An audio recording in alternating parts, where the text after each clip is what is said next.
السلام عليكم، صباح الفل. هنرجع للدوري ويومين بالظبط، اربع وخميس، وهنرجع دوري ابطال، بس ده استراحه في الدوري. النهارده ان شاء الله الاهلي والاسماعيلي في الجوله 14 من بطوله الدوري، الساعة 6 بتوقيت الأردن، 5 بتوقيت مصر عشان اختلاف التوقيت، الناس اللي بتشوفنا من كل حتة. 6 بتوقيت الأردن، 5 بتوقيت مصر، عشان الناس المرة اللي فاتت طلعت بعتت لي رسائل إن التوقيت متغير. يا جماعة التوقيت مش متغير ولا حاجة، وكل الموضوع إن هو الموضوع 6 بتوقيت الأردن بيكون 5 بتوقيت مصر، عشان اختلاف التوقيت ما بين البلدين. في نفس التوقيت هيلعب النهارده بيراميدز في الجولة 12 مش 14 زي الأهلي مع إنبي، وهيكون المشاركة الأولى لابننا محمود كهربا. بيراميدز قلنا في الجوله 12 ضد انبي هيكون الساعه 6 على اون تايم سبورت 2. الاهلي ان شاء الله هيكون على اون تايم سبورت 1 مع ايمن الكاشف في الجوله 14. بيراميدز في الجوله 12 في نفس التوقيت الساعه 6 على اون تايم 2، وهيكون معاهم محمد الكواليني برضه في نفس اليوم. النهارده سايبين كل اليوم وحاطين الثلاث ماتشات بتوع الدوري والاربع ماتشات بتوع الدوري في نفس اليوم. بس الزمالك النهارده ضد سموحه في الجوله 14، الجوله اللي بيلعب فيها الاهلي، هتكون على اون تايم 1. هيكون معانا عصام عبده، وهتكون دي 9 بتوقيت الاردن او 8 بتوقيت مصر. التشكيله او القائمه اللي اعلنها الاهلي امبارح: شوبير والشناوي وحمزه علاء ومحمد هاني والجزار وياسر وياسين مرعي وبيكهام ويوسف بالعمري ومحمد شكري وديانج ومروان وكوكا وبن رمضان، بن شرقي وشريف وأوتاكا وكامويش وحسين الشحات وطاهر محمد طاهر. الغيابات الموجوده في النادي الاهلي يعني النهارده: في ناس للاصابه وناس للايقاف وناس لعدم الجاهزيه او ناس عندهم حاجه خارجيه اللي هي هذا رياض. احنا الناس كده بالترتيب: تريزيجيه اصابه وزيزو اصابه، ده خلاص ما علينا منهم، دول الناس كلها عارفه اصاباتهم وعارفين احنا عندنا مشكله في الناس دي عندها مشكله، وعندنا في الجناحات والناس دي عندها اصابه. امام اخر الوقف بتاعه يكون اخر مباراه اللي هو موقفها من قبل النادي بعد المشكله الاخيره لما مباراه الاسماعيلي النهارده، فامام ان شاء الله اخر مباراه وهيكون جاهز لماتش الجيش الملكي اللي هيكون يوم الجمعه اللي هو بعد يومين على طول، عشان الناس بس بتدبدب في الارض وبتعيط كتير.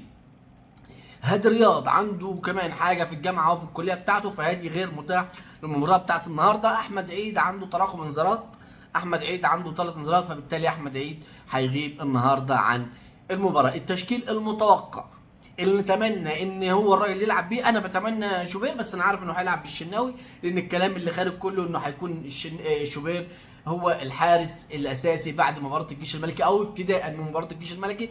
بس الكلام الاكيد انه هيلعب النهارده بالشناوي، وهيلعب بهاني، وهيلعب بياسر، وهيلعب بياسين مرعي، وهيلعب يوسف بالعمري كباك شمال. او الكلام اللي طالع برضه انه هيكون كريم فؤاد، وانا ما اتمناش، بس احنا خلينا نقول ونمشي بالعقل والمنطق عشان هي مش ناقصه اصلا فقدان نقاط اكتر من كده. بالعقل والمنطق هنقول يوسف بالعمري. ما عندناش غير الثلاثه بتوع خط النص اللي هو ديانج ومروان وبن رمضان، دول الثلاثه المتاحين اللي احنا ما شاء الله مشينا احمد رضا وقاعدين بثلاثه بس نص الملعب. اي اصابه اي حاجه كده ولا كده مش هنلاقي حد في نص ملعب النادي الاهلي، وهنطلع من الناشئين من تحت بن شرقي. وانا بتمنى يبدا بحسين، ما نبداش بطاهر، لان الموضوع برضه مش مستحمل، يعني مش مستحمل تأليف. يا رب يا حاج بن شرقي اكيد، وان شاء الله يكون حسين اكيد ما يكونش طاهر. قدام هيلعب، انا متاكد انه هيلعب باوتاكا، كامويش موجود على الدكه، محمد شريف موجود على الدكه. دي التشكيله المتوقع والقائمه اللي احنا اتكلمنا عليها، وان شاء الله الراجل النهارده من غير فلسفه كتير ومن غير يعني تأليف ملوش لازمه. احنا يا جماعه ما فيش رفاهيه فقدان نقاط اكتر من كده. الحاجه الاخيره ان الفيديو النهارده بسيط. الحاجه الاخيره: تعيين جوهر نبيل وزير للرياضه مكان الوزير السابق اشرف صبحي. وطلعت صفحات الزمالك امبارح وجوهر نبيل اهل، هو الراجل كان انكر انه اهلاوي؟